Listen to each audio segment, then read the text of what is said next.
So what's up, everybody? It's a Brown Water Banter podcast. I am Jared Seymour. Joey Cates is right here hanging out with us. And we got Josh Covacevich, man. What's up, fellas? Coming in to talk to us today. A familiar name to some people, probably, if you're in the Biloxi area, right? Yeah. Well, where would they have heard that name before? Not me, but my family. We ran a boat building business down here on Point Cadet, Covacevich. Yacht and Sail. For about 100 years. It really was literally about 100 years. Dude, I remember with Robbie, your cousin, we were best friends. We were 5 years old. Going over there to the shipyard y'all had, your grandfather, Tony Jack, and your great-grandfather was also Tony Jack, correct? Yeah. I remember him sitting in the front of their old house there, all the big-ass windows looking over Back Bay. With the binoculars, just looking over the shipyard. Yeah, he was just, doing his thing. That's and I've looked at a couple just random. There's a lot of Facebook groups that are out there. You know, you're probably from Biloxi, if you know this, that, and the other thing. And every now and then something will pop up with his name on it, or a boat will pop up, and in the caption it'll say that it was built there or serviced there or something. So it's awesome, man. It really is. I wish that I would have paid a little more attention whenever I was younger. You're young, you don't know. But I didn't realize the importance of what was going on, because I was, I'm the youngest. That's right. Of all of us. But now looking back, any chance I get, I try to ask. Jo Lynn is the best person to ask. Robbie. She's the historian. Yeah, she's the historian. The matriarch. Yeah, exactly. She is 100%. So any chance we love I Miss get, Jo. We love Miss Jo. That's right. I try to ask her and get some information so that we can pass on the story. Yeah, that's right. You know what I mean? That's right. Cool. Yeah, they definitely left a mark. Y'all's family left a mark down here. So yeah, and I'm very proud of it for sure. Yeah. Absolutely. Old school Biloxi. Oh yeah, old school Biloxi. No doubt about it. Which is funny. Which is funny to me, and it is, you just said it. It's Yugoslavian. Which let's toot the American horn for a second. It just goes to show you, like, all those different groups of people that moved in at that time. This was a while back, obviously, to this country, man, and made a name for themselves. Like coming from Yugoslavia, Covacevich being a old school Biloxi name. It just shows you what the history of Biloxi is. You know what I mean? Absolutely. And then much later, obviously, the Vietnamese with the shrimping industry. They've done a lot for the seafood industry down here. It's one thing that I do love about Biloxi specifically. That it is culturally diverse, man, and we do have a lot of different things going on down here, and I feel like we all benefit from that, right? The culture, like the Slavonian Lodge over here, and all the different types of cuisine that we have on the coast, cultural stuff that's going on. It's I don't know. A melting pot. It is. It really is, and it's 100%. A little microcosm down here on the coast. 100%. But people that are listening, we're going to talk about some speckled trout fishing today. We want to let y'all know that right out the gate. I'm excited about it. Get to the good part later. I'm excited about that. Josh wait, apparently. Well, I think it's important to paint the story so people know. And like you say, you get like there's a lot going on besides just speckled trout fishing. We're getting there though, so stick with us. But Josh is a rather smart indivieward. Don't let him fool you. Yeah, don't let him fool you when he talks. Don't let the beard fool you. That's I'm right. not quite so sure, but that's right. Where'd you went to? I went to Ole Miss. Okay, I didn't want to fuck that up. Yeah. No, I went to Ole Miss for undergrad, and I liked it so much I ended up sticking around for a few more years for law school. And, I enjoyed every minute of it. That's for sure. Took the bar. Took the bar, passed the bar. Yeah, passed it on the first go round, surprisingly. Smart. And, I feel the same way about the boards that I had to take. Right. Jesus Christ, how to do that? But yeah, after that, I moved back down here, and for a few months, I kind of just took a breather, to be honest with you, because it's hell. Studying for the bar exam, law school was not a lot of fun. I mean, it wasn't. I had a great time, but the schooling part of it was fairly difficult. But at the end of it, the last couple months, that entire summer after we graduated, I literally did nothing. Locked myself in a room and studied for the bar. I did the same thing for 2.5 months straight. I mean, that is 100% from dawn to dusk. That's all that I did. So once I got done, moved back down here, kind of took a little breather for a couple months, but then I started practicing law full time for a small firm in Biloxi called the Petrowski Group. Yep. Actually, my office used to be right across the street from you guys, right here in the Barks building, for a couple years. Okay. But and it's one of those things, man. I feel like, and I still practice law sparingly, I feel like I'm a good attorney, skilled at it, but there's a big difference in being good at something and enjoying it. Yes. And loving what you do. That's what that's a big topic, and I like that. And so let's get into that. Yeah. So what was it for you? So, it didn't take me long to realize that it wasn't for me. It was pretty early on that I just realized, I know it's a job, and most people, unless you're extremely fortunate, don't love their job. Right. Yeah. But it was more than that for me. I was starting to realize that it was affecting me, not just when I wasn't just in a bad mood when I was at work. It was all the time. You know, it was affecting me. Bringing work home with you. Exactly, bringing home, you know, and I was losing sleep and it was stressing me out, and I was, you know, just wasn't worth it. So for a few years this went on, and finally I had one of those days. You know, I'd been thinking about making a change, and it was one of those days, the straw that broke the camel's back, I'll say. You know all what right. I mean? And so I had that day, and I said, was there anything that happened specifically? I mean, your boss came in like, God damn it, John. No, my boss, Scott Petrowski, was my boss at the time. I still do some work for him. Right. Him and I are still very close. And I'm joking, but I know somebody stole your stapler. No, I know that, but I just want to make sure. I love that guy. He did a lot for me. I got a lot of respect for him. We're good buddies. But no, it was just, I don't remember the specific incident because it was several years ago, but just the work itself. You know? Right. And I was doing a lot of family law at that time, and a lot of, you know, doing litigation, and that's just there are certain portions of law that I do enjoy more than others. That ain't not one of them. That ain't one of them, buddy. And for people that are listening, man, like he mentioned it, but I want to say it again. Like, you got to understand, 4 years of undergraduate school, law school at Ole Miss is 3, so that's 7, and then going into the trenches to study for the bar exam, right? Getting out and doing it for a couple years, and having the self-awareness enough to know that, like, look, man, that's hard to pump the brakes on. Is that the right word I should phrase I should say? And it was do tough. that, man. That is when you not invest easy. that much time, money. Yes. And all it took me a while. It really did. It took me that, like I said, that final day where I just said, you know what, can't do it anymore. Shit, or get off the pot. You got to make a move. You're not happy. So, really, I went and had lunch with a buddy of mine who actually, I think you guys know, Brandon Webb. The guy. The guy, Brandon Webb. Yeah. You know, we'll get him in here. He knows everybody on the friggin' coast. He does. And him and I had lunch, and I told him what was going on, and he kind of thought about it for a second. He said, man, you know, I know this guy. He's one of my customers at the bank. He said he owns a business called Sunbelt. And essentially what they do is they help people value their businesses, you know, the net worth of their business. Evaluate their business? Value. Okay. Value their business. Help them do a valuation on it, and then help them market it for sale, negotiate the sale of the business for them, etc. Brokers, kind of like for businesses. It's a business broker. Okay. Exactly what it is. So he said, I know he's looking for somebody, you know, I'll give him a call if you want him to. And I said, yeah, sure. Just, you know, put my name out there. Well, one of the reasons that I do not regret going to law school and never will is this is a prime example. You know, basically Brandon told me, I told him about you, and I told him you're an attorney. Boom. And that's all. He was like, oh, he's an attorney. Yeah, I'll meet with him. You know? Right. So the next day, mind you, literally we had lunch. This is on a Tuesday, I think. On Wednesday, I had brunch at Phoenician Gourmet, delicious restaurant in Ocean Springs. And, that's true. That's just true. That shawarma gets me, man. Yeah. But we had brunch, him and I, and we just, you know, we had a couple of mimosas and talked a little shop. We got along really well. And he said, well, I'd love to have you come work for me. And so I moved over to doing that for a couple of years. And I enjoyed that, but down here it's kind of frustrating. You know, especially now, I personally think we haven't made it all the way back from Katrina. I know it's 11 years later, but we still haven't made it all the way back as far as businesses it's more go. than that. 12, how long has it been? Almost 15. Was 05? Yeah. So 05 to now. Yeah. I'm not good with numbers, but it's close to 15. I'm not a mathematician or anything. But yeah, that math sounded right. You're like, I told you I did law, so yeah. It's like the Bible, AD, BC. That is true. It is. Before Katrina, after Katrina. That's we don't how have to explain that to the people around here. I didn't realize it had been that long, but yeah.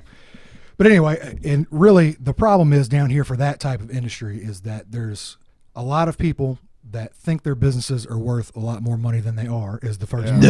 And I understand that because, you know, you put your blood, sweat, and tears into this business. We're going to get you to evaluate us when this is over with. Okay. Yeah. I'm thinking 50 mil. But I don't want like me afterwards. Yeah, right. Negative $50. What an asshole. You're going to owe me $50. Yeah. But so that's problem number one. And then problem two that I found down here is there's a lot of people that want to own a business and want the lifestyle that I have right now, which I'm very blessed to have, which allows me to go fishing so much, which we'll get into later. There you go. Good part. That teaser. Keep the there's teaser a lot of going, people like that want that, but there's not a lot of people that have the necessary assets to make that happen as far as money for down payment and okay. you know, cash up front, that sort of thing, because it really does take a lot up front and you know, a lot of work. And the people that do have that money, there are a lot of people down here, but people that do have those finances, they don't want to buy a job for themselves because essentially buying that's a big business, statement. That's what buying a business. You've got to is. go to work every day. Exactly. It's you don't on just you. You know, well, not if you do it right. Am I wrong? Well, if you do it right, but those are 1 in a million. Okay. And when they come around, they get snapped up like that. Okay. You know, because everybody, you don't know how many people have come to me and said, "Hey, Josh, you know, I know that you do business brokerage. Now I just do it on the side. Essentially, I cherry pick them. Okay. But I know you do business brokerage, so you know I've got some extra money. If you come across a business that's like passive ownership, where I don't have to do a whole lot, but I just make some money. I'm like, yeah, sure, man. Yeah, I'll call you. I'm going to buy it for myself if I see it. You should have been like, no one ever asked me for that, man. I've never heard that request before. Yeah. Thanks a lot, Einstein. Yeah, exactly. So that's the big problem there, but you can't fault them for asking. Oh no, of course not. And that's the dream. But everybody's looking for that mailbox money. I've heard Jared say that term before. Mailbox money. That's 100% right. Yeah, just come grab your money. You know, from your end, I mean, I'm sure you're sitting there like when somebody, the guy who said that just thinks like he's just being friendly, like just call me and let me know. And you're sitting there like, are you serious, dude? Like, of course, everybody's looking for that. Everybody wants. I'm going to pass on it myself and give it to you. Right. Yeah. And the people that have it aren't letting go of it. If it's why would they get rid of it if it's just a passive way to make money? You know. So that was a big problem. That was a big problem there. But you know, I still enjoyed that job a lot, and like I said, I still do it a little bit on the side. But it's essentially, you know, when trusted friends and family call me and say, "Hey, I need some help," I'll help them out. Or if it's just a really good business listing, I'll take those. But how does that work? The business listings. The only I started seeing your name pop up for what I was doing was looking for business or not businesses, but places to rent for this thing for the podcast studio, and I started seeing your name on stuff on Craigslist. Is where the way I was getting at it. But what how do you legend? Yeah, right, exactly. How do you how does that occur when someone wants to sell a business? So essentially, what we would do in most instances is I would come in and most of the time I would do evaluation for them, or really what we were supposed to call them is an broker's opinion of value. Okay. Does the business owner call you for that, or you're out there targeting? A little bit of both, but a lot of them, most of them really came from them calling us. Okay. You know, Sunbelt has a pretty good system in place. They're, you know, nationwide, and they're in Canada as well, company, and so they're pretty well marketed. So most time people will call in, but occasionally I would, you know, just striking up conversation with people. You know, I'm in a liquor store or at the boat repair shop or just whatever, and I meet the owner and I say, you know, they happen to mention to me, oh, well, you do this. Well, I'm thinking about selling my business, and then it leads. Gotcha. One thing leads to another. So they have to be. You're going to value it before they sell it. Right. And we didn't always do that, but most of the time, and that was the best way to do it because really, like I said, most people don't know what their business is. It's essentially like an appraisal on a home, right? Correct? Exactly. Essentially. So what we would try to do then is we would look at their financial records, you know, their tax returns, their profit and loss statements, essentially. Go back a few years, and what you're trying to find is a number called the seller's discretionary earnings. Okay. Which is a fancy way of saying the real cash flow of the business. Okay, basically. That's easier to understand. Right, right. So you're basically taking the profits that you're listing on your tax returns, and you're adding in all the things that are technically expenses as far as the IRS is concerned, but they're not a real cash expense. Things like depreciation. You write off depreciation, but you're not writing a check for depreciation to someone. Got you. You see what I mean? Yes. You know, or a lot of people are paying themselves, you know, for their, they're paying their car note on their vehicle that's really their daily driver. Right. You know, things like that we would add back because the mileage. Because the next guy can decide how he wants to deal with that. That's 100% correct, Jared. Because I'm not as dumb as I look, sir. Hey, no, man. Hey, the glasses make you look a little bit smarter. I'm not going to lie to you. But so that's the number we're looking for. Then we would do a lot of market research for that particular industry and try to figure out, okay, real numbers in the past 15 years. You know, we had several software things we were subscribed to. Mm-hmm. Over the last 15 years, this type of business has sold for X amount of money times that cash flow number. You know, typically we're looking for that some sort of factor, program a that you put it in, or something, right. And typically the things we looked at were revenue and that seller discretionary earnings number. Mm-hmm. So that's essentially, you know, a simplified version of how we did those. Okay. And then once we got to that point, put it online was really the best way to market it. I mean, y'all know how everybody goes to Google for everything. Yeah, no doubt. You know, so Sunbelt will put it online. We put it on bizbuysell.com, you know, 12 or 14 other websites for business sales. That's probably where you've seen my name before popping up if you were looking online. Somehow it was getting kicked over to Craigslist has a business for sale section. Maybe our my our tech assistant, they're the ones that are actually in charge of putting them online on all these websites. Or something you hosted it on kicks it out there too. Right, but whatever, never. That's neither here nor there. Exactly, but it's the more exposure, the better, right? Yeah, absolutely. So I forgot where we're at in the actual scheme of that in your life. That's it. So essentially, in my life, I did that for a couple years, and then one of my clients owned a string of vape shops, e-cigarettes, not bait shops. A lot of people think I say bait shops. Vape. Yeah, because I fist them, but they're like, "Oh, you own a bait shop? Can I get some shrimp?" Awesome. Yeah. But vape with a V. Yeah, vape with a V. VAPE. Yeah. And honestly, at the time, that was something that it was relatively new. I mean, this was a few years ago. Right. Yeah. Relatively new, especially down here. Certainly nothing I ever thought that I would personally be involved in business-wise. But he was one of my clients. I was trying to sell the business for him. I had done a full evaluation. So I knew what I thought the business was worth. I knew what he was asking for the business, and it was very reasonably priced because there was some risk associated with it. Right. With the FDA, which, we may get into in a minute. Yeah. But they knew even back then, a few years ago, that the FDA was going to be regulating things a little more heavily in the future, and there was a lot of uncertainty surrounding that. So the future was uncertain. The future was a little cloudy, and there weren't many people that were willing to take that risk. What year would this have been when you're talking that? So this was 2017, Okay. early 2017. Okay. I think we closed.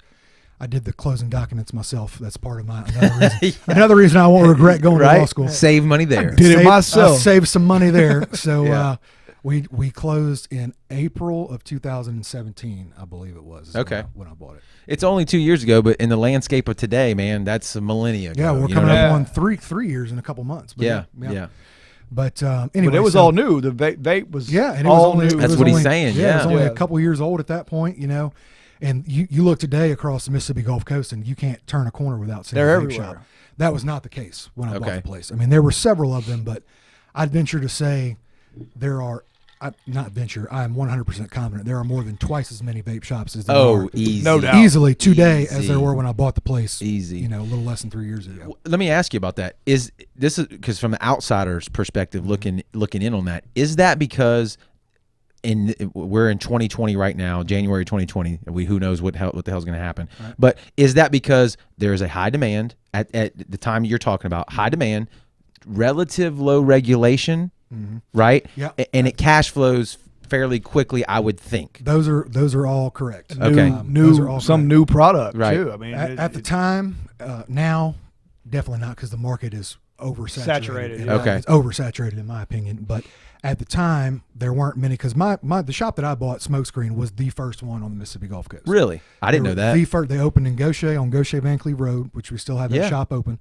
But that was literally the first e-cigarette shop on the entire Gulf Coast. Wow. And I think they started out with about 5 products. Literally, I think they had 1 or 2 little, devices in 4 flavors. Okay. That was it. They have one shelf behind. I've seen the pictures. There's one shelf behind him, and it's just one guy sitting there. Nice. Hey guys, what's starting? Going on? Yeah. Starting. Yeah. So that's how it all started, man. But Kevin Wilson, I'll name drop him. He's the guy. I was going to ask, but I didn't know. He's the guy I bought it from, and I give him 100% of the credit. He did a phenomenal job growing the business and built it into something really spectacular. And anyway, so Kevin was a client of mine. I was trying to sell his business for him, but we weren't getting a lot of interest because of the risk associated with it, and because really people didn't know what the hell it was. Yeah. I mean, people aren't going to buy a business when they don't know what the hell they're selling. Right. But I was in a position where I obviously knew the ins and outs of the business, because I had been through with a fine tooth comb the evaluation financials. process. I had talked to the owner numerous times, asked some in-depth questions. So anyway, how it actually ended up happening, and I'm sure Kevin wouldn't mind me telling this, and I certainly don't mind, but I had negotiated, or was in the process of negotiating, a deal for him to sell to another individual who owned a couple vape shops in the Hattiesburg area. He told me, look, I've already kind of talked to this guy. Here are the preliminary terms we've agreed to. Right. We're going to do some seller financing, et cetera, et cetera. And he said, let's work on it. So I negotiated further for him. We drew it up, and right at the last minute, it ended up falling through. I don't recall why. I think the buyer backed out at the last minute. But anyway, we got done, and I'm just looking at it, and I'm thinking, man, I can't believe he was going to sell them to this people for this price. And I said, this is a freaking steal, So I called Kevin a couple days later. Obviously, I thought about it. I talked to my wife, because I'm not foolish. You got to talk to them first. You got to ask the boss. I talked to Smart man. I talked to a couple people that I trust, and so I called Kevin and I said, "Look, man, I know that technically I work for you. You know, I'm your agent. So stop me if this makes you feel uncomfortable. But if we can work out a deal at something similar to those terms, something in that ballpark, I'd love to buy this business from you." And you know, he said, "Josh, you know, I think that would be great." He said, "I've gotten to know you over the past 9 months." Him and I kind of become buddies, you know. Right. He said, "I've come to know you. I know, you know, I know that you know business. I know your work ethic. I think you'll do great." And obviously, he's like, "I want to get paid," is number one, but number two is I want to see the business continue to succeed. And there's no legal. You mentioned it obviously, but there's no legal conflict of interest there with you having already looked at all his books and everything. There might have been, but we signed several extra waivers. Got you. He's saying, "Hey, I understand that he's done this, and I still want to sell to him." We put all that in writing. Where it was 100% clear that look, you know, this is a strange situation, but all parties are in agreement. So you can contract to do just about anything. So, yeah. Okay. As long as it's in writing. As long as it's in writing and everybody agrees. Everybody agrees. You Hey, can do capitalism. a lot of things. Yeah, that's right. Right. I got no problem with it. Thank Free you. market, bro. Free market. So yeah, so that's how that happened. I ended up buying it, like I said, April 2017. It's been, you know, phenomenal. The business has been doing great. Things have slowed here recently just because of, like I said, the competition is part of it.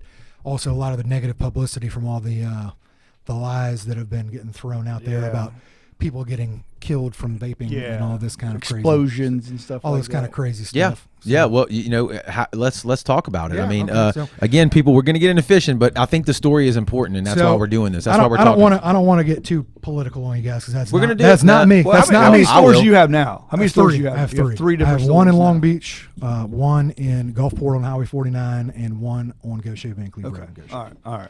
I'm going to fill mine up while y'all keep going. Yeah, keep going. do your thing. Yeah. Keep going. But so the real problem here, and this is my personal opinion, I've researched all of this more than the average man. We value it. Yeah. So my opinion is what's really going on, and it's not that hard to see, is that there's a lot of people, namely the tobacco companies, right, the pharmaceutical companies who own Chantix and Nicorette, et cetera, other ways other than vaping to quit smoking. And really, some people won't like me saying this, but the government, because of the Dickie Scruggs deal, the government gets a percentage of all tobacco sales still to this day. So whenever tobacco sales go down, they get less tax dollars. That's all just a fact. about money. That is not a conspiracy. Buddy. Slow down. Slow down. Wait a minute. All about you money. mean to tell me that something might be being skewed in the news because of money? Oh yeah. I don't believe it. I know it's hard to believe. Turn the cameras off. We're done. We're done with this interview. We're done with this. I know it's hard to believe, but yeah, that's my opinion on what's going on. And so there's been a lot of pushback over the last several years, and a lot of it has been disguised under two things: is, you know, our kids are vaping, which I am not for children vaping by any means. Even before vaping was regulated at all, my shops didn't sell to anyone under 18. Right. Before there was even an age limit on vaping, before I bought the business, he never sold to anyone under the age of 18. So, that's a great point that I was not aware of. So before, when you bought the business, there was not an 18-year-old age requirement? There was then, but when he first opened the business in 2013, there was not. There was not. Wow. It was so new that it wasn't. They didn't even. FDA wasn't even really aware of it. They weren't regulating it at that point. Okay. Now, do all your products contain nicotine? Don't they just have a product that you would think that somebody under 18 could sell because they don't have nicotine? You mean buy? I mean, buy. Well, and now actually they've just recently, about 2 weeks ago, they raised it to 21. It actually is the age now. Yeah. But so some of our products that we sell, we do sell some some e-liquid without any nicotine in it. But to even buy the devices now, that is all considered a tobacco product by the FDA. Even though there's no tobacco in it, there's no tobacco used deriving the products, it is still considered tobacco by the FDA. Yeah. Well, there's another one of the things that we want to do on this podcast too is obviously we're sipping on a little whiskey here. The regulation involved with liquor sales, man, and how that whole industry works. It's crazy to me. Yeah. We joked a minute ago, and I don't want to make light for anybody that's had, you know, those stories that are in the news that people have had negative health effects and been hospitalized and even some pass away. That I don't want to like diminish that. I don't either, but can I address that for a second? Sure. One of the big issues I brought up a few minutes ago about the negative publicity is that a lot of the news, the media was purporting, the way that they report is, you know, X amount of people have died in this state in the past month from vaping-related illnesses. That's a key term, right? Yeah. Vaping-related illnesses. But what a lot of them, to start with, they finally started to recognize it and started to correct themselves now.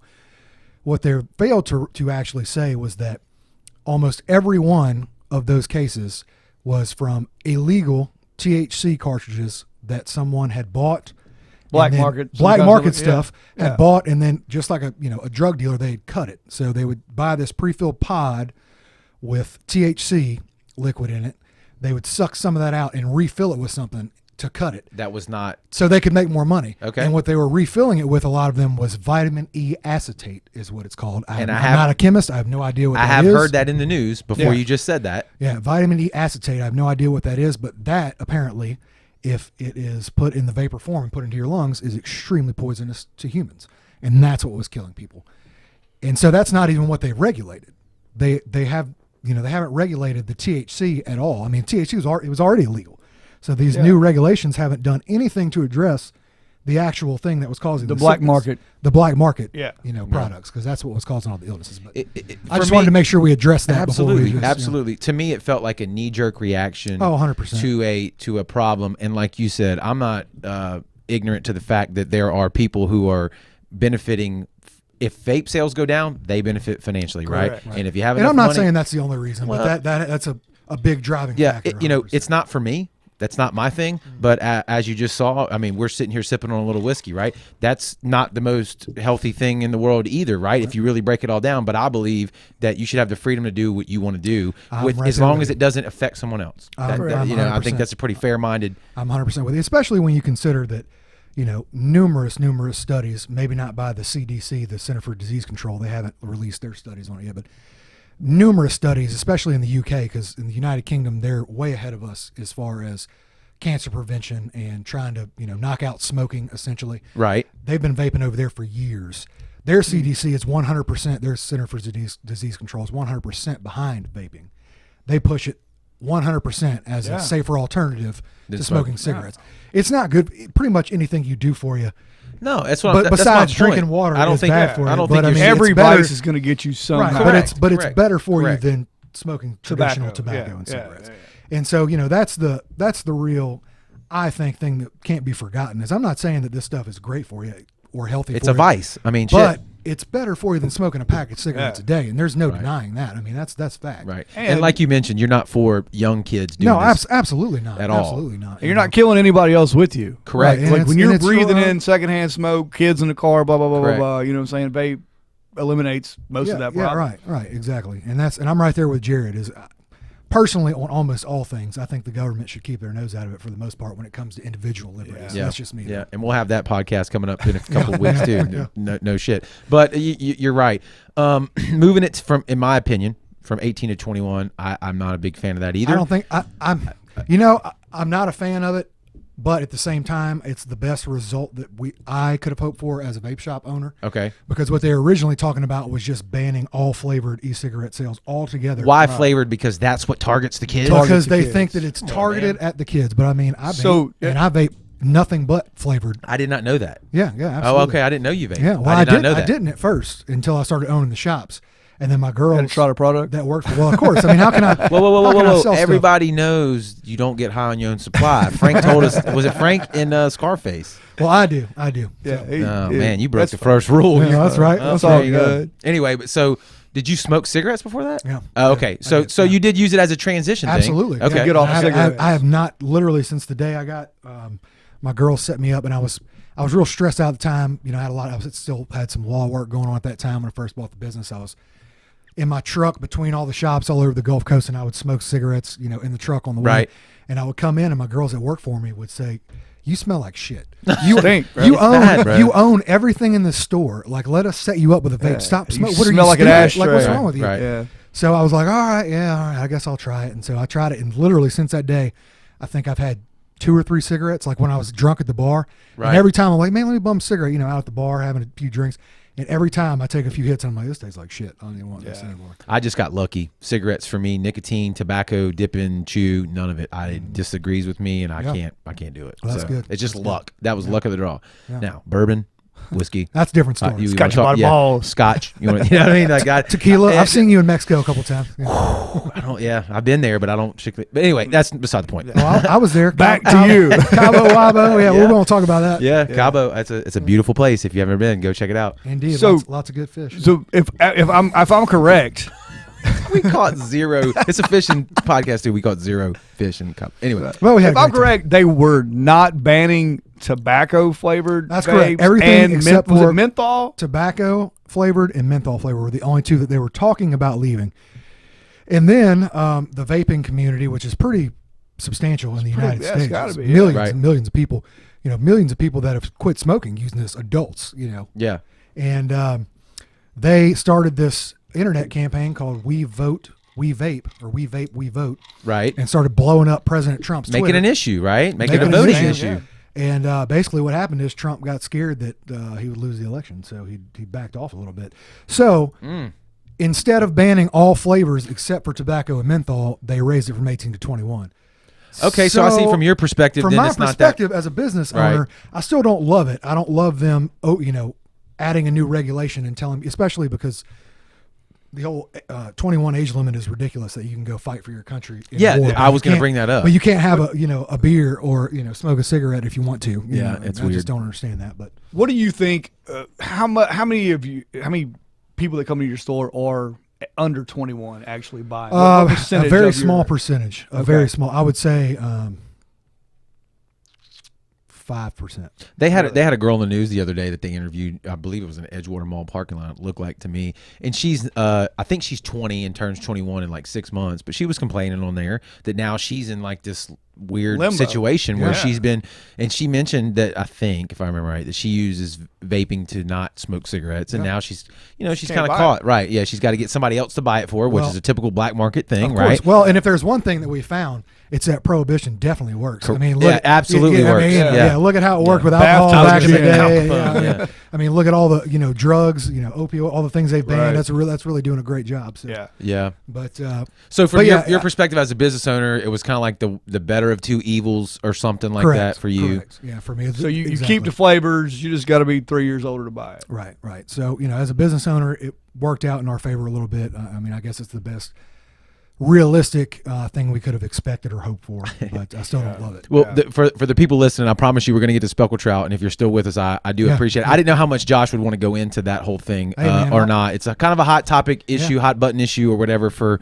that industry, and he is in that industry, and so we kind of went into that, and I'm glad we did. I'm glad we did. I mean, but so bringing it back to you and your life, then now you buy this this business from this guy. We're kind of going back in the past again. So I buy it from him, and for the first long while, up until fairly recently, actually, I mean, it was more time consuming.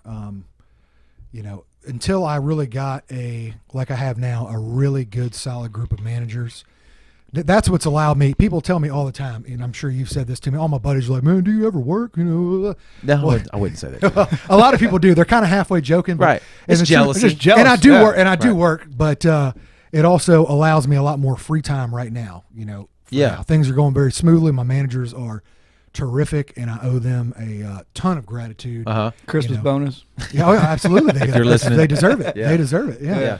But and so because of that, things have been going smoothly. And now, since my three managers, my really key people, and I have my business manager who manages one of my locations and also kind of is the overseer of everything. She helps with the inventory. She's incredible. And since they've really hit their stride, I find that whenever I spend too much time around the business now, I get in the way more than anything. Would you leave, please? That's when you got a good team, right? Yeah. And then one of the things I noticed too, and I noticed this a while back, is that whenever I wasn't around, like if I would go out of town or, I was doing some law work, couldn't be around, I noticed that things would run extremely smoothly.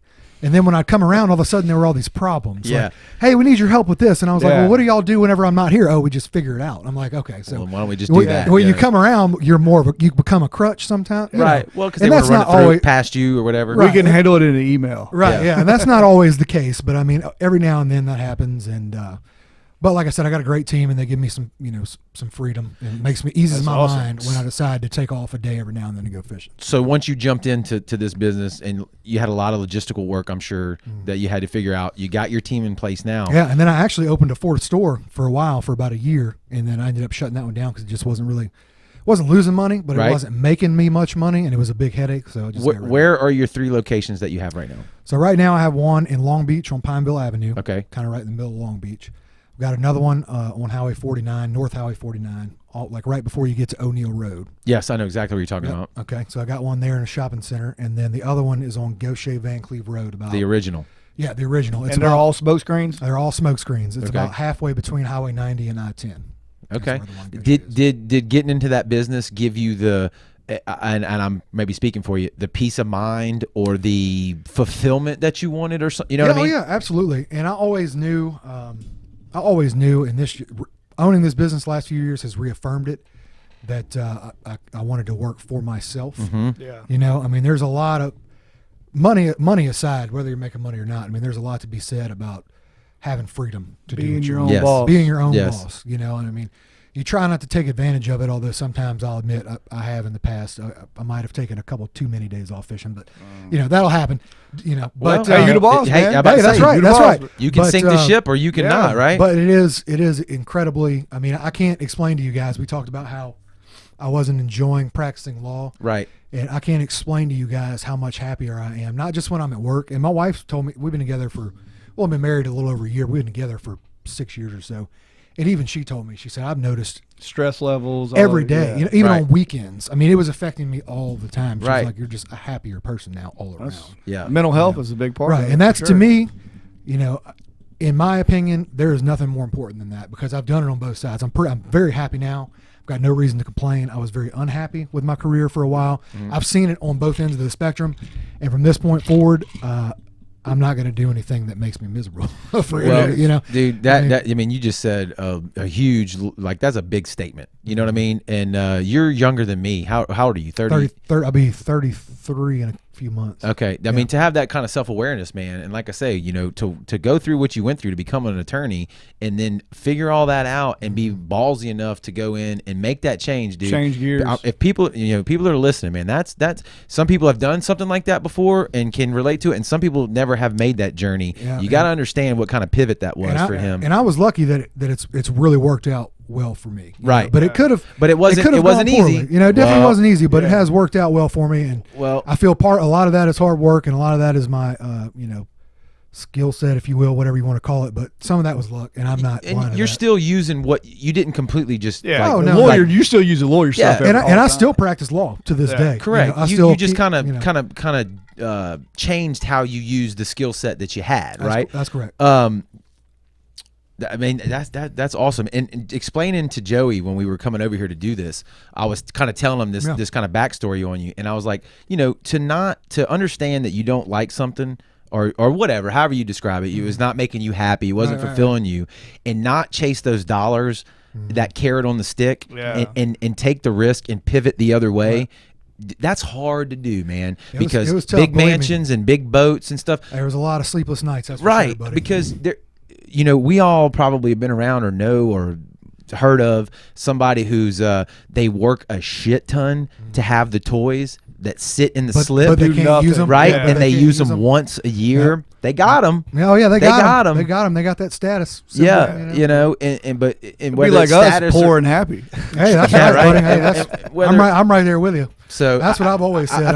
I think that's killer, man. That's what I've always said. Believe me, I'd love to be, filthy rich one day, but that's not important to me. As long as I've got enough money to where I don't have to worry, stress out about paying my bills every month, and I can still go fishing and hunting within reason a few times. I'm happy. And that falls back into what Joey said about mental health. I mean, that's becoming a huge topic today in today's society, and I think what you just said falls in line with all that, man. I mean, chase the dollars if you want to, but no burnout. You got to know what makes you happy. And there's some people that makes happy. I got a few buddies that are grinding, live to work, practicing law. I mean, they're working 70 hours a week. And they're there loving it. Yeah, but that's not me. But hey, to some people, the thing that you like about the way your life is in the hunting and the fishing, law is that for them. Correct. There are those people. That's 100% correct. There are those people, and so kudos to them too.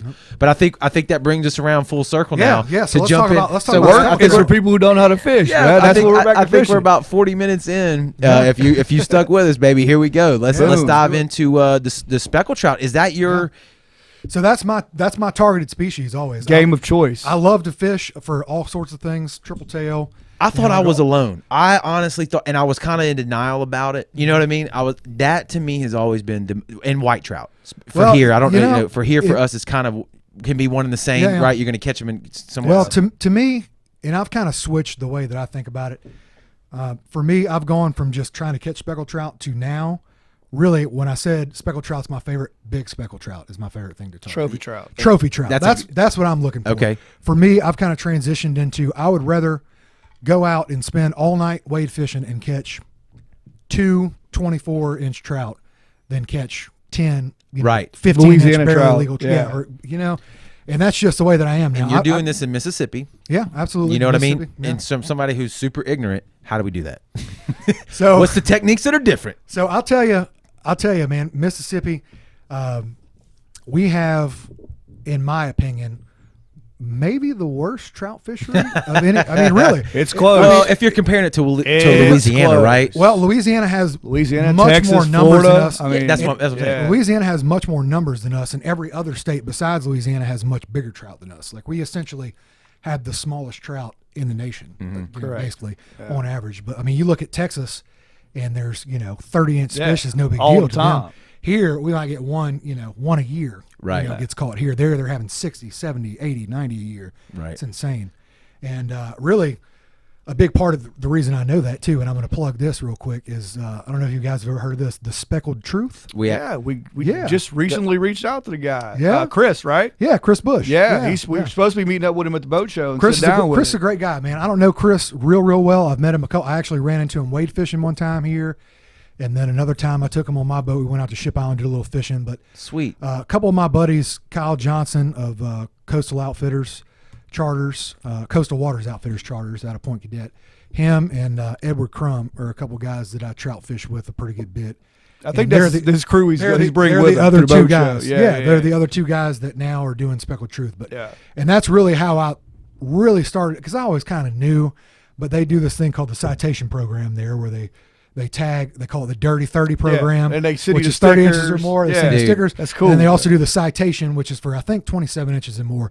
And if you look at their numbers every year, there will literally be Mississippi 1, 2, Texas 74 or something. It's insane, man. Joey and I have been talking about like how we're going to move this podcast in this brand, forward, and we want it to be all about fishing and stuff. And there's a couple other avenues we're going to go into as well, politics and stuff like that. But when we stumbled upon the Speckled Truth, and then I guess you were telling me you spoke to the guy like you just said, and he's going to do the podcast, right? Did he mention Josh to you, or you mentioned Josh to you? How did No. We just knew that they knew each other, right? Okay. Yeah. But when I found out that they do what you just described, that it's like they send you in the mail or something, right? You register for the program. And I've never caught a 30-inch trout. You do have to register. If I'm not mistaken, you register with them on the Dirty 30, whatever it is, and then if you catch a fish, you take a picture of it, send it in. They send you this. That's a great idea. Trophy gift box. And it's all it's so not. I wish we'd have thought of that. It's the state of Mississippi with a speckled trout on it. Boom. Yeah, it's not for profit. Only. It's probably like 4 people in Mississippi own it. Yeah. Another thing that makes it better. Yeah. I mean, for Mississippi shit, And another thing that they promote, which I've been doing really for a long time, but another thing they promote is catch and release, especially on the big fish. Mm-hmm. I know I've got no problem with taking home some trout to eat. Believe me, I do it too. Right. But that's the big breeders. Right, exactly. But when you catch a 26-inch trout, 25-inch trout, I know a lot of people want to keep it and show off everybody, but take a picture, let that thing go, man. Those are the ones that produce on the eggs. Yeah. Really? Okay. Absolutely. Eat them little 12, 15, Louisiana, 15s over here. Get you the photo, right? Get the measurements, and you can still get that mounted. You don't need the fish, right? I mean, that's what I do, and I don't look down on anybody, because I still keep trout sometimes, but I'll keep a handful every now and then. I'm kind of a fish snob, guys. I'm not gonna lie. A what? Fish snob? A fish snob. I love it. I don't really eat frozen fish too much, even if I catch them. Like I'll keep. a 3 or 4 for me and my wife to have for dinner for a couple nights. Eat them fresh off the day. But also, when you're going with the frequency that you're, I was just about to say, when you open vape shops, I can afford to be spoiled with it because luckily I had the opportunity to go fishing so much, and I was just like, I'll catch a couple next week. There you go. We just filled a boat full of mullet and let the speckled trout go. Yeah, there you go. I think they taste great, man. So ain't nothing wrong with that. So the wade fishing thing, I commented on your Instagram the other day. You said new year, new whatever, and you had a fish up. I'm like, it's a new fish, no matter what you're doing. Yeah. So I wade fish a lot, a few days a week, I would say. Why wade fish? Well, there's a couple reasons. Obviously, it's easier. You don't have to mess with the boat. Yeah. Okay. You know what I mean? I got you. There's not as much hassle. Cheaper. I do have a nice boat, but it's easier. And I typically, especially this time of year, from about early fall until beginning of spring, my wade, like right now, I got my fishing poles, my wade tackle box, and my waders in my truck. I keep it there all the time, ready to go. So if I'm working or something, if I'm out on the road and I get done at 3 o'clock, I'm like, maybe I'll just stop. Or I go to the gym at night. That's what happens a lot. My wife goes to bed early. She goes to bed at 8 o'clock. She goes to watch Netflix. She got to work tomorrow. She's got to wake up at 6:30. And where does she work? She works God, I don't want to say it wrong. Coastal. She works for Mississippi Gulf Coast, the tourism board. Yeah. So they promote the Gulf Coast too? They promote. That's why I brought it. That's why I asked. They promote the Gulf Coast, and they try to get conferences, that sort of thing to come down here. That's why I asked, because I was pretty sure she's promoting kind of like what we're trying to do here too as well. But so you keep your gear on you. Keep my gear on me, and I go a lot at night now. But another reason that I like to wade fishing, especially since I've transitioned more to looking for my personal best trout, is that the hog. You can be a lot more stealthy. Right? No motor. I think most people, they pull up with their outboard to a fishing spot for speckled trout. You've already ruined the chance of catching a monster trout. You can still catch trout that way, but you're not going to catch 25, 26-inch trout. If they heard you pull up and they're out. They're gone. They're gone. So you can be a lot more stealthy that way. I don't know. You can just, you get more of a feel for the water, I feel like. I don't know. A big part of it to me, like I love fishing. I love speckled trout. But the biggest thing to me is just being out there. Yeah. No doubt. Having my legs in the water and like watching the fish jump and seeing looking at birds. the moon, looking at the stars. Yeah, exactly, man. Just being, and I'm the same way with hunting as well. I could give a shit less if I ever kill a deer or catch a trout. Really, it's a bonus. I love it when I do it. Right, but you're in I'm some out zen there shit. Being in the moment. Man, I can't tell you how much, and my wife will back this up. She knows me better than anybody. How much my mood improves. Without a doubt. She's told me before, no bullshit, on times, and I didn't even really notice it. Like I hadn't been fishing in a few. She's like, you need to go fishing or something. You're crabby. You're in a shitty mood. Right. Like go fishing. I think we started. I think we started the podcast out with it's in your blood, right? You know what I mean? Yeah. It's so you got a family history of. And whenever I was up at Ole Miss for those 7 years, man, I missed it too. I'm not gonna lie to you. I would sometimes, I would skip class and run out to Sardis Lake, or I'd bring my get you one of them kayak green trout, just anything, just to be on the water, even though it wasn't the same. But and it ain't. Sorry, freshwater guys. It's really not. We understand you. If y'all grew up on that, that's your thing. We get it. Yeah. But as far as you asked me, like, how do you do that? So there's really, and I don't claim to be a trout expert by any means necessary, but I do fish for trout more than 95% of people. So I like to think I've learned a couple things.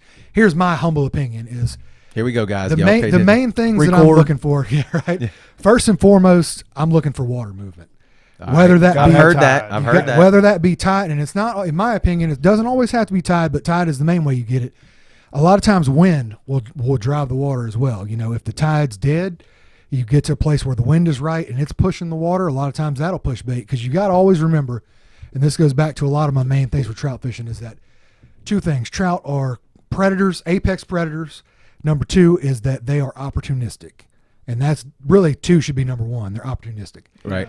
They're always going to be looking for any way that they can more easily catch an easy meal. Yeah. And a lot of ways they do that is by waiting in certain ambush points for the tide or the wind. It sounds like that guy that asked you about the mailbox money business. Yeah. You know what I mean? If you find anything, let me know. Yeah. But so that's what you're looking for, is ways they can get an easy meal. So bars, points, drop-offs, little things, any place where they can just sit in a place and be a little bit protected from the water movement and just wait for a bait fish to get swept by and then boom, pop out and get them. Gotcha. that's basically what you're looking for. So water movement is my biggest key that I'm always looking for. Number 2, the things I'm looking for is typically going to be bait.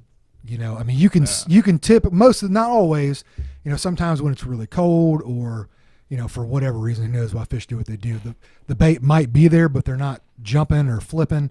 That's not normally the case. Usually if there's bait around, you're going to see some mullet jumping, some pokey tails flipping. You know, you're going to, or, you know, if you're up in the bayous in the winter, you'll see some shrimp popping or jumping. So bait birds diving. You know, I'm always looking for some sort of bait activity is another big one that I'm looking for. Water clarity is something else. Now I've caught trout, you know, from Louisiana to over this way in really dirty water and really clean water.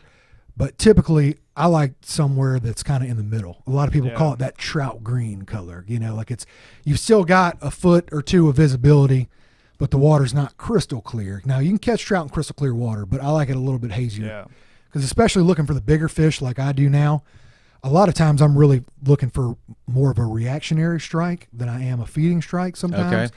You know, those really, really big gator trout, the big females that are 5-6 pounds, you know, a lot of times they get really aggressive with like their territory or stuff coming near them. Right. So a lot of the hits that I get, you know, I work a lure a lot faster than a lot of people when I'm fishing sometimes for those big trout.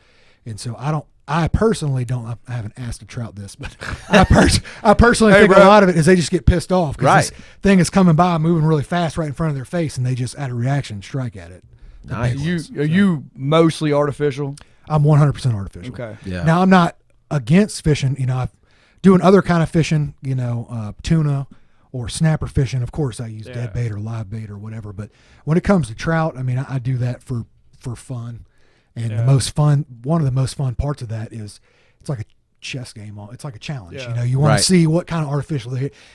Plus I'm too ADD, man. If I just go out there and I'm watching a cork, that's not fun. No, that's not fun to me. You know, I get bored with that too easily. So I want to see what I can catch them on. You know, what colors they're biting, what kind of profile. You know, that sort of there's some videos out there on YouTube of guys trying to figure out what bait color works the best in what color of water. And one of the guys, I wish I could remember, I don't remember who it was, so I'm not gonna say, but they were using, you would probably think the brighter bait would work better in the darker water, and he put a GoPro under the water. It's the opposite. It was the opposite, which sounds counterintuitive. It really does. But that's 100% the case. But for me, when the water's really dirty, I do like darker colors when the water's really dirty, but really my favorite color in dirty water is red and white, like some sort of mix of like a dark red to give that contrast. A little bit of white. Is that what it is? Yes, and that's what he was saying. Like a Creole.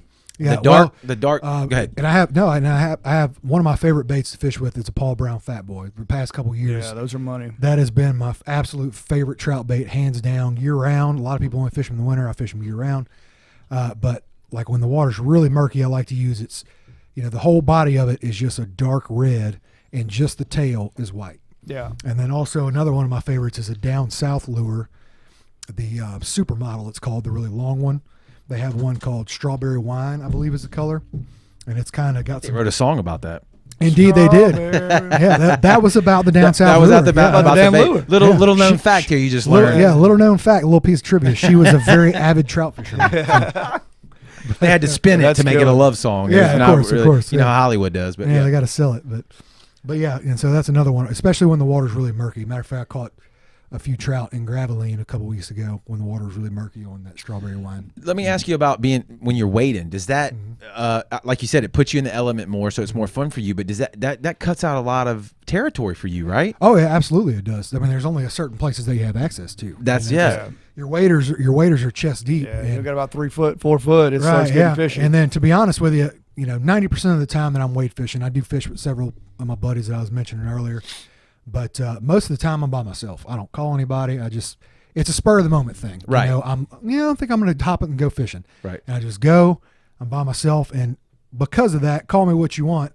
But I'm out there by myself in the pitch black, in the water waders on, in the wintertime. The water's 50 degrees. Yeah. I usually don't go too deep when I'm by myself, to be honest. It wasn't too many years ago that some kid drowned. Several people have drowned. Yeah. You know, I mean, it can happen. You get a bunch of water in them waders, you're done. You're done. Yeah, I mean, well, especially if you panic. I mean, I was going to say the only way you could do is to try to remain calm and take them off, right? Unstrap them and get out of them as soon as possible. Yeah. But I mean, 50-degree water. I mean, well, panic. Take your breath away, or mud, right? If you get stuck that in mud, man. I mean, then you lose your $200 reel. Yeah. But yeah, man. So usually I don't go too deep, so it even cuts down really even more. Right. The area that you have but you're fish. still pulling out some decent trout. Oh, absolutely. Yeah, man. And it's hit or miss. Don't get me wrong. I mean, you guys see a post picture of a trout, and they're like, man, this guy kills the trout, and that's true. I catch a lot of trout, but also have a lot of nights where I get skunked or I'll catch more trout. Yeah, right. I mean, I think that's everybody. Well, it doesn't matter what you're doing on social media, right? Yeah, you're gonna always post the good show shit, the good bad stuff. shit, yeah. Of course. And I post like a couple nights ago, I posted a video of me releasing a 30-pound black drum, which honestly I would rather not catch those because it's a pain in the ass. God bless. I spent 45 minutes and my forearm was all sore, and I'm wasting time. I could have been trying to catch trout. Catch that big worm-infested black drum. They're disgusting. They stink. You get when you touch them, you get slime all over. It's awful. Nobody likes them. Nobody likes them. Yeah. But but I posted a picture of that, and it was like literally that was the only thing I caught that night. The only bite I had that night was from that big bastard. So. They gave you a little entertainment. Yeah. Oh yeah. If people that are listening, if they want to check you out on Instagram, what's your handle at? My handle is just my name at Josh Covacevich, and it's very hard to spell. I was gonna say good luck spelling that. Good luck. I don't know if he's gonna rattle that off. I'm not gonna spell it. So do your due diligence and figure it out. Yeah, I don't need to be famous. I don't care. I don't care. He's already a legend. To be honest with you. Yeah. That's right. But I'm a legend to Jared Seymour. He said it earlier. That's all I need. That's all the gratification he needs. Right, yeah. But if you want to see some good stuff, man, do your homework and go find it. He's got some good stuff on there. I'm impressed. Like, I dig it, man. I dig what you're doing. I dig your story. I know we said it was a Speckled Trout podcast to begin with, and it took a little bit to get there. Yeah. But it's the story to me is as important as the fishing part of it. So, what's the plans moving forward with the business? Keep the business on track. Yeah, keep making money. We're gonna keep things on track and keep making a little money as long as we can. I mean, we still got some changes coming down the pipe with the FDA, I believe, in May actually. Are you doing anything like you mentioned as you are an attorney? Are you lobbying in any way, shape, or form? I'm really not. Okay. I mean, you don't have to, but I mean, and there are people that are doing that.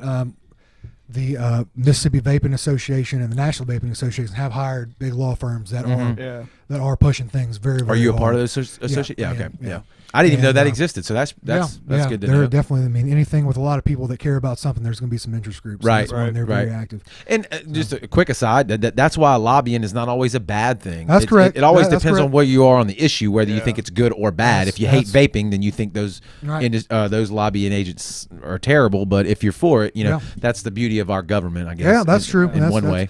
You don't have to like it. Yeah, that's right. Well, you can like some and hate some, but that's what it's for. That's part of America. That's right. That makes a great love-hate relationship. But keep making money and keep enjoying your free time. Yeah, that's what I'm going to do for now. And to be honest with you, I want to get something a little more, a little more long-term here pretty soon. I don't know quite what that's going to be, but I've been looking around. You mean business-wise? Well, business-wise or just, another job. Just been kind of looking here. Okay, so always keeping the feelers out. Because, I to be honest not afraid to pivot at any point. Absolutely not. I mean, you've always got to be thinking about the future. You don't want to end up in a scenario where you're not prepared for something. And, there you go. Right. And really, I think that eventually things are going to change pretty drastically with the vaping industry. Yeah. Okay. So I think eventually that the big guys are going to try to choke us little guys out. So just to be safe. Who knows what the national landscape holds too, right? Yeah, that's true. Whether it becomes vaping or THC or what. Yeah, right? who knows? Who knows? So it's all wait and see. But we'll see. But I've got a lot of free time now, and I've been enjoying the hell out of it. Like I said, and that's only because my managers are so great, and I've got everything set up well. So I owe them a lot of credit for that. But I'm starting to get to the point now where I've got a little too much free time right now. You know what I mean? Too much piddling going on. Time to think, time to plan. Exactly. And so I'm like, all right, well, maybe I need to do a little something else on the side. So I've been looking for something that I'm going to enjoy, and I've got a couple irons on the fire. We won't talk about that publicly. Nope. But you got to keep the cards close to the chest. Got a couple irons on the fire, but we'll see what develops, man. I don't know. I'm excited about what the future holds for sure. What is I got to ask, what is the largest trout that you've caught? Man, well, saying that you hunt for the big ones. What's the largest one? That's a trick question. The largest one that I've actually got to hold and put my hands on. Okay, I was gonna say here in Mississippi. Let here me in clarify. Mississippi, here in Mississippi, because you go to Texas and do was different probably things. 24.5 inches, which is not that spectacular. But unfortunately, I have lost so many monster trout. And my buddies make fun of me for this all the time because I tell them, I say, man, if you want to find big trout and hook one, but not get it all the way in, bring me fishing with you. Because I have got a knack for losing 6-pound trout. I mean, it's my job. I mean, I've lost several. I had one. When them big old juggers come to the top of water, you man, get nervous. it's tough. It's tough, and they're good at getting off, and they do that head shake. Yeah. I had one about 27 inches that I lost literally at the pier. I was pier fishing, believe it or not, one night with this one, and I got numerous good looks at him. You know, usually you don't see many big trout, monster trout like that in the lights. Unless you pull them up. In the lights, it just doesn't happen very often. If there are near lights, they're on the outside of them, staying in the dark. Ambushing. The big ones just don't come in the lights like that, so it's a smaller one. But this one particular night I was fishing, I'm not going to say the pier that I was fishing at, but Forest Avenue people there. Yeah, Forest Avenue pier. But I'm fishing there, and I'm fishing this light. It was one I went to a lot, and all of a sudden, you know, I'm fishing, catching a few little trout, and then all of a sudden I hear boom, it's like a bomb went off in the water. And I said, man, this is a big bull redfish. Had to have been. I didn't see it at first. About 2 minutes later, boom again. Huge trout. Biggest trout to this day I've ever laid eyes on in real life. This went on for an hour. And I am sitting there throwing everything in my tackle box at this thing. So he's hitting it, but he's not getting hooked. No, he's not hitting me. He's hitting bait fish that are swimming. Smoking the top of the water. He's smoking the top of the water, hitting real bait fish that are in the water. So I'm going through everything in my tackle box. He won't hit it, won't hit it, or she won't hit it. Finally, the last thing I come to, I've got an old rusty, and I mean, the hooks won't even, the hooks won't barely move. It's so rusty. A Mirror Lure 7M, you know, the one with 3 hooks in it. Yeah. It's pink on the top, silver on the sides, and chartreuse on the bottom. Which, by the way, spoiler alert, is my favorite trout color of all time. On any kind of bait, that's what I use for fat boys on Mirrodines. Pink on top, little silver or pearl, and then a little chartreuse on the bottom. They call like it Texas pink, chicken. Man. Yeah, they like that pink. Yeah, that's my favorite color of all time. But touche. Sorry, keep going. Keep it clean. Keep it clean. No, but anyway, so I'm in a salmon collared shirt. Yeah, of course. I don't know where the hell you went with that. So there you go. So I throw that out there in the first cast. I hook this fish. I pull it up and you know I fight it for a little while, and I pull it up to the pier. And this pier that I'm at, this might narrow it down some, but it's kind of high, a little bit high off the water, and it has high rails. So I get this trout whooped, and I'm sitting there looking at it. You know, it's about 7 or 8 feet down. And I said, "Holy heart's hell." beating." I was like, "Look at this freaking monster!" I mean, it was 27 inches probably. I have no doubt about that in my mind. I'm sitting there looking at this thing. How the hell am I going to get this up there? Because where I'm at, you can't walk it down to the land. It's impossible. You just can't do it. So the only option you have is either have a scoop net on a rope, which I did not have, or you flip the dang thing. Toss it. I mean, you're trying to flip a 7-pound trout, you know. So I said, all right, well, here goes nothing. And I flip this thing up, and it's in the air, and it comes off of my damn hook because it's a 7-pound. Slow motion. It's a 7-pound trout hanging off of my hook by its mouth. They got pretty soft mouths. Yeah. And like you said, it literally in slow motion, I see this thing, and it hits the rail in front of me. Hit the rail. It just bounces in the water. And this was 4 years ago. I'm still not over it. You were going to release it anyway. I was going to release it anyway, but I at least wanted to get a good look at it and take a picture of it. The picture, Yeah, I wanted to get my hands on it. Did you cry? You know? I almost did, man. I'm not going to lie to you. I would have cried. How long did you sit there before you said anything?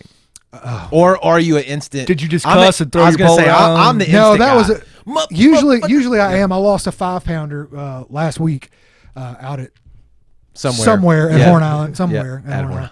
He means ship. I lost it right at the net. Like literally, I touched it with the net and it shook its head. It was going. Yeah. That one, I sat there for a minute or two and I was pretty mad, but I said a couple curse words. But this first one, I was so traumatized. Yeah. I left. I was like, I'm done. I'm not fishing here I'm anymore. done with this. I don't want to see this. Taking my ball and going home. Exactly. I probably didn't fish for a week or two after that. I'm not going to lie to you. I'm still in pain over it. But it was a fish of a lifetime. It was Mississippi. It was a fish of a lifetime. I may never catch another trout. Think about it from that fish's perspective, though. He fought you. Yeah. All the way to the end. Thought he was about to die. And he won. And now she or he's either probably dead now, but you know, it's a long time ago. She got the best of me. Yeah, I mean, so you know, win some, you lose it's the some. universe we live in, man. That's why they call it fishing, not catching. That's 100% correct. That's 100% correct. Josh, thank you for coming in here today, of course, man. I've enjoyed the hell out of it, man. This was awesome. I don't know, man. This just felt like the three of us having a conversation, which is the way it should be. That's exactly right, man.